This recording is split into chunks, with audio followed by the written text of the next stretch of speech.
So echocardiography. Echocardiography. Yeah, it might sound complicated, but it's like a sonar for your heart, Hmm. right? Instead of mapping the ocean floor, we're using sound waves to map the chambers, valves, and blood flow inside the heart. And those sound waves travel incredibly fast through human tissue, about 1,540 meters per second. Wow. That's faster than a jet plane. It is. Those sound waves are racing through your body, capturing images of your beating heart. So those sound waves must lose energy as they travel deeper, right? It's kind of like how sunlight fades as you dive deeper into the ocean. Exactly. That's where the concept of half-intensity depth comes in. Half-intensity depth. Yeah, it's the depth at which the ultrasound energy is reduced by half. I see. So sonographers, the skilled professionals who operate those ultrasound machines, they need to adjust the settings based on how deep they need to see. Oh, that makes sense. They'll use higher frequencies for structures closer to the surface because they provide sharper images. But higher frequencies don't penetrate as deeply, right? You got it. So for deeper structures, they use lower frequencies, which can reach further but with a bit less detail. Okay, so we've got these sound waves mapping out the heart's inner landscape. But what else can we learn from them? Can they tell us anything about blood flow? They can, and that's where the Doppler effect comes in. The Doppler effect. Is that like when an ambulance siren sounds higher pitched as it approaches and lower pitched as it drives away? That's a great example. We apply the same principle to blood flow in the heart.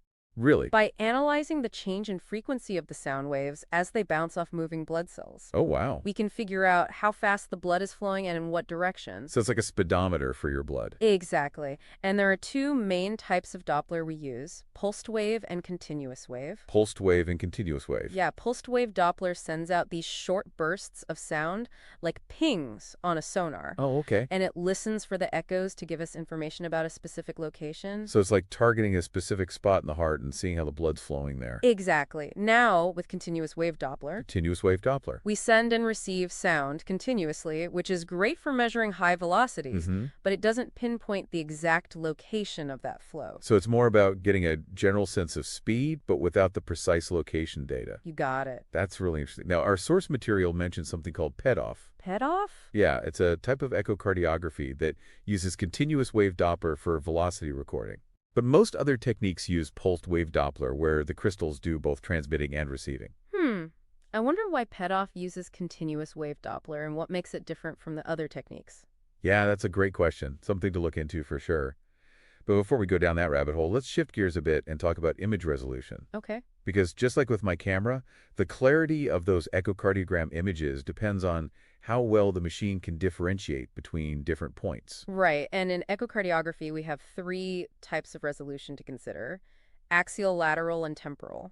Okay, so actual resolution. Axial resolution. That's like seeing things clearly along the path of the sound beam, right? You got it. Imagine you're driving and there are two cars ahead of you. Okay. Axial resolution is like how well you can see those two cars as distinct objects, even if they're close together. So good actual resolution means we can see things like the thickness of the heart walls or the tiny leaflets of the heart valves in detail. Exactly. Amazing. So what about lateral resolution then? Well, lateral resolution is about distinguishing between points side by side. Like if you're looking at a row of trees, lateral resolution determines how well you can see each individual tree Okay, I think I get it. instead of just a blurry mass of green. Right. And then we have temporal resolution, which I'm guessing has something to do with motion. You're on a roll.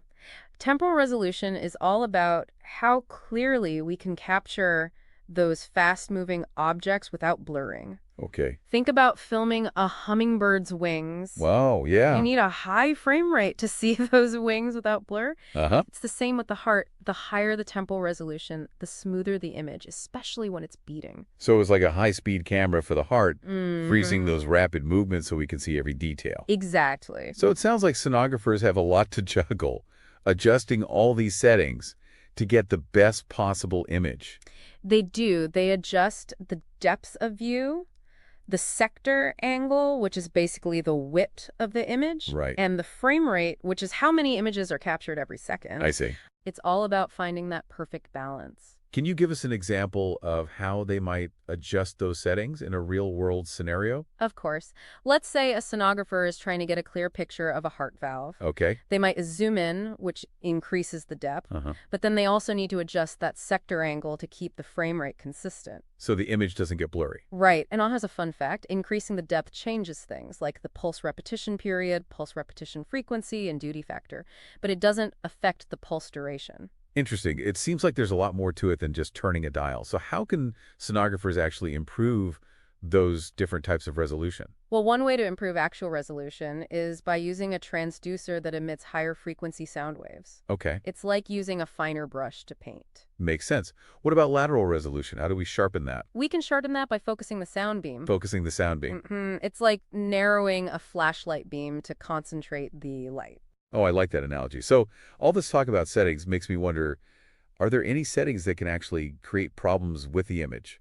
Like, can we mess things up? That's a great question. And yes, there is something called aliasing that can occur when we're dealing with Doppler. Aliasing, what's that? Well, it basically happens when the Doppler shift. The Doppler shift? Yeah, the changing frequency we use to measure blood velocity exceeds something called the Nyquist limit.